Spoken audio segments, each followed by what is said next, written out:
Arah. Ya, terima kasih, Tuan Speaker. Soalan tambahan Yang Berhormat Menteri berkaitan ajaran sesat. Memandangkan ajaran sesat ini bergerak secara dalam talian dan merentasi sepadan, apakah bentuk kerjasama kerajaan dengan agensi lain mahu juga dengan kerajaan-kerajaan negeri bagi membanteras pemulanan ini, dan apakah undang-undang yang sedia ada ini cukup untuk membendung gejala ini? Terima kasih. Terima kasih Yang Berhormat.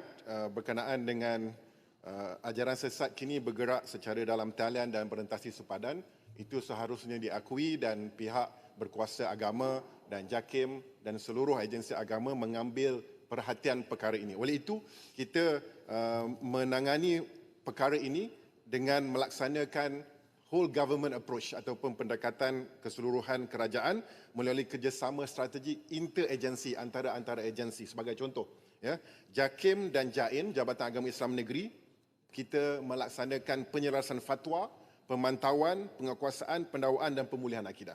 Manakala PDRM, risikan, siasatan jenayah, operasi bersepadu serta tindakan terhadap unsur yang mengancam keselamatan awam. KDN, penyelarasan aspek keselamatan dalam negeri termasuk tindakan terhadap penerbitan dan organisasi yang menyalahi undang-undang.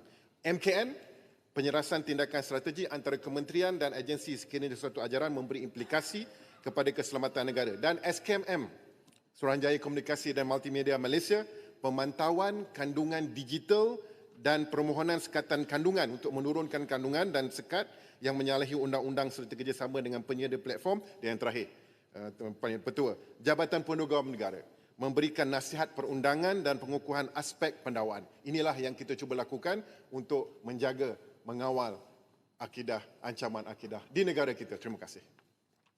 Saya jemput